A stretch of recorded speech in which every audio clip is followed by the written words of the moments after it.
হাসরের মাঠ আপনারা মানেন না? সেই সময় যে পাপ করে মাপ চাইলে কাম হইব?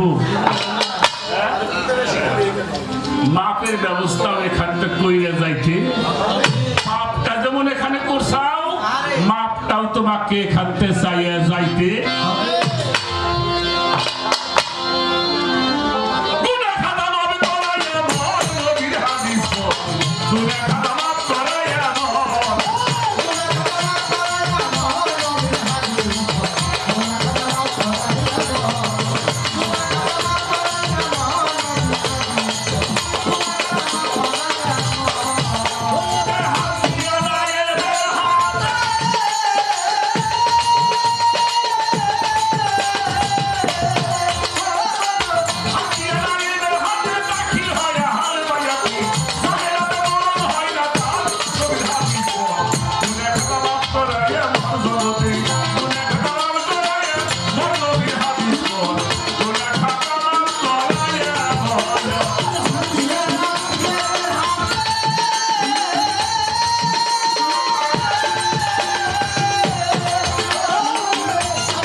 ছোট বাজাও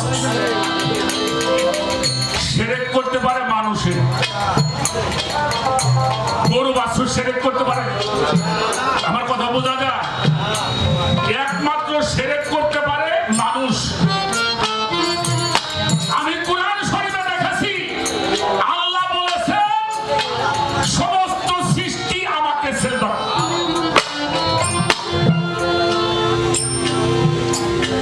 সমস্ত সৃষ্টি কি করে? জিন, ফেরেশতা, মানব দানব, শিয়াল, কুকুর, 18,000 মাখলুকাত আল্লাহকে সেজদা করে। আচ্ছা, আমার দয়াল নবীর গাছে সেজদা করে নাই? করে নাই? বৃক্ষ নবীরে সেজদা করে নাই? আবু জেহেল বলেছিল, মুহাম্মদ যদি এই বৃক্ষ, খেজুর বৃক্ষ তোমাকে সালাম করে, তাজিম করে, সম্মান করে, তাহলে বলবো তুমি আল্লাহর নবী।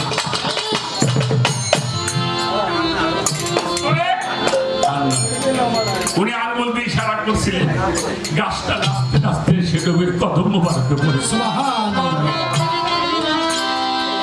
আমার হুজুর ইশারা করলেন, আবার গাছটা জায়গায় গিয়ে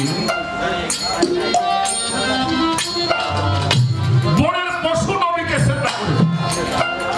জোরে কালকে শুনছি একটা গান, শুনছেন না?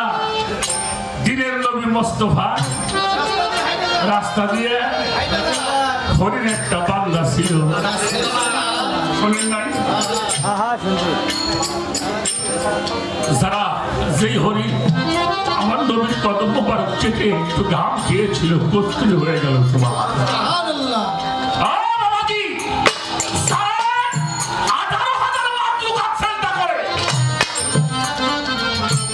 একমাত্র আবু জেহেল যারা, তার নবীকে সেজদা করে। চন্দ্র সূর্য নবীকে সেজদা করে নাই? হাতের ইশারায় চন্দ্র দুই খণ্ড হয়ে, সেই নবীর উম্মত আমরা। আর সেই নবী নিয়ে কত কথা আমাদের সমাজে বলে। কোরআন শরীফের একটা সূরার নাম হলো সূরা হুজরাত। যাদের কাছে মোবাইল আছে খোলেন, আমি বলি দেখেন মেলে কিনা। সূরা হুজরাত 2 নম্বর আয়াত। রাসূল পাক সাহাবাদের নিয়ে বসে আছেন, বড়ি তামিম করতে থেকে একজন মানুষ আমার হুজুর পাকের কাছে আসলেন।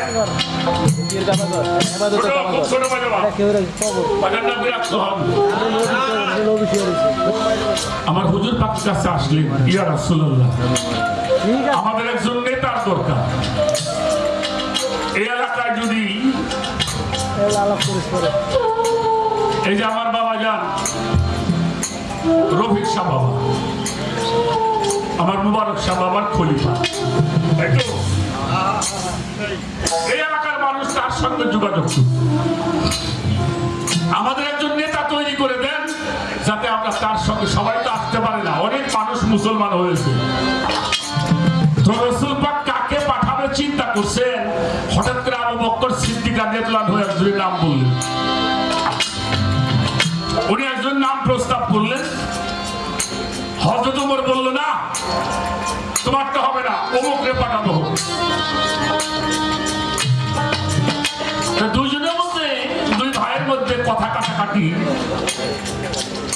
হয় না, এরকম হয় না?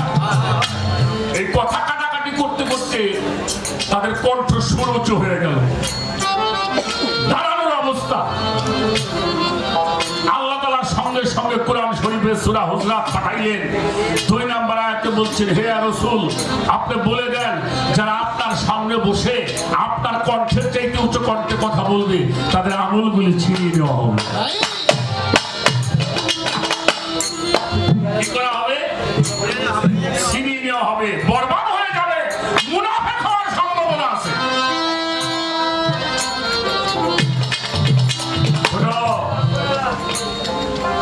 এমন ভাবে বসলেন, এরপরে যতদিন দুইজন দুনিয়াতে বাঁচছেন, আবু বকর সিদ্দিক তো কথা বলতে একেবারে ছোট, আর হযরত ওমর উনি একটা কথা বলে জিজ্ঞেস করতে, আরে ভাই কি কইলে একটু জোরে করে কও না। দেখেন তাদের আদব। এই আয়াতের তাফসীর করেছেন,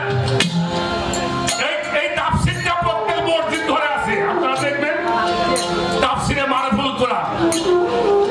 সৌদি আরবের বাদশা ফাহাদ বিন আব্দুল আজিজ হারামাইন শরীফ মদিনা মুনাওয়ারা থেকে প্রকাশ করেছেন। এটা হাদিগো উপহার, প্রত্যেকটা মসজিদ ধরে আছে, আপনারা দেখবেন। এরপরে এই তাফসীরের মধ্যে লিখেছেন, আল্লাহ রাসূল জীবদ্দশায় থাকতে তাকে যেমনি তাজিম, সম্মান, শ্রদ্ধা, ভক্তি করা হয়েছে, নিচু ভাষায় কথা বলা হয়েছে, তদ্রূপ এখনো মদিনা মুনাওয়ারায় গিয়ে তার রওজা পাকের মধ্যে ঠিক ওইভাবে কথা বলতে হবে। ছোট্ট আওয়াজে, উচ্চবাচ্য করা যাবে না। যেমনি তাজিম করেছে, সম্মান করেছে আনসারীরা, বিভিন্ন দেশে রাজা বাদশারা এসে নবীর কাছে ইসলাম গ্রহণ করেছে, উনারা আগে এসে দয়াল নবীর হাতের মধ্যে চুমা দিয়েছেন, পায়ের মধ্যে।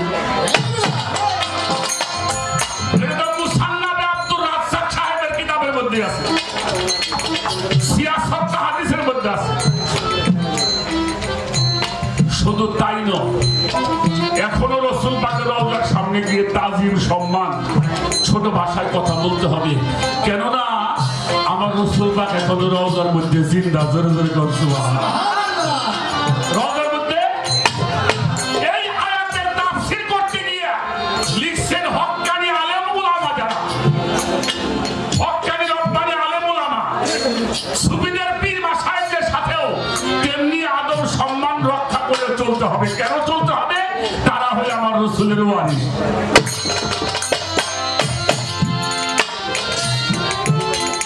তারাও যেমনি সাহাবারা আমার হুজুর পাককে যেমনি তাজিম, সম্মান করেছে, হক্কানি রব্বানি আলেম আমাদের কাছে গিয়েও আপনাকে ছোট ভাষায় কথা বলতে হবে, আদব রক্ষা করে চলতে হবে। যদি তার বাড়িতে কিছু জানতে চান, তাকে যাই ডাক দেওয়া যাবে না, আপনি দরজায় বসে থাকবেন, উনি উঠকে কথা বলতে হবে। এই জন্য যদি নবীর উম্মত হইতে চাও, তাহলে এখানে এসে আগে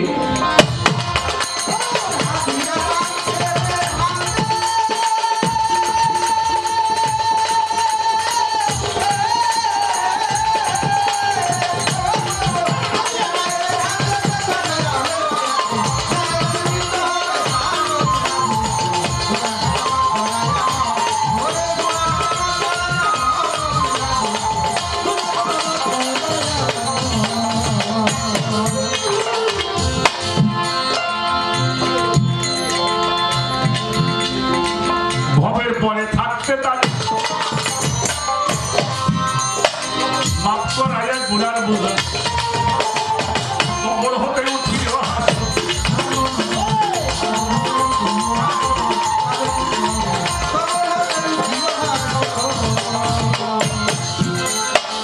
ভবের পর থাকতে তাদের তুমি মাফ করাইয়া গুনার বুঝা কবর হতে উঠিল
আমার কথাবার্তা শেষ। যারা মাদ্রাসায় লেখাপড়া করে তারা ভালো জানে, যখন হাদিস পড়তে যায় আমাদের ছেলেরা ৬৬টা হাদিস প্রথম পড়ানো হয় মেশকাত শরীফ, লাস্টে পড়ায় বুখারী শরীফ। যেটা মেশকাতুল মাসাবি, এই মেশকাত শরীফের মধ্যে জিল্লে সানির ১২৮ পৃষ্ঠার মধ্যে উল্লেখ করেছেন হযরতে আব্দুল্লাহ ইবনে উমর, উনি উল্লেখ করেছেন ওমান মাতা আলা ইসাফি আরহি বাইতা ফি জাহিলিয়া, কোন মানুষ যদি বায়াত ব্যতীত মারা যায় তার মরণটা হবে জাহিলিয়া। তাহলে জাহির থেকে মুসলমান হতে হবে, আর যিনি মুসলমান হয় উনি নবীর উম্মত পায়। যিনি মুসলমান হতে পারল না সে নবীর উম্মত হইতে তাই সাধক তার গানের মধ্যে সেই কথাটাই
বাবা, আমার কথায় আপনারা বিরক্ত হন?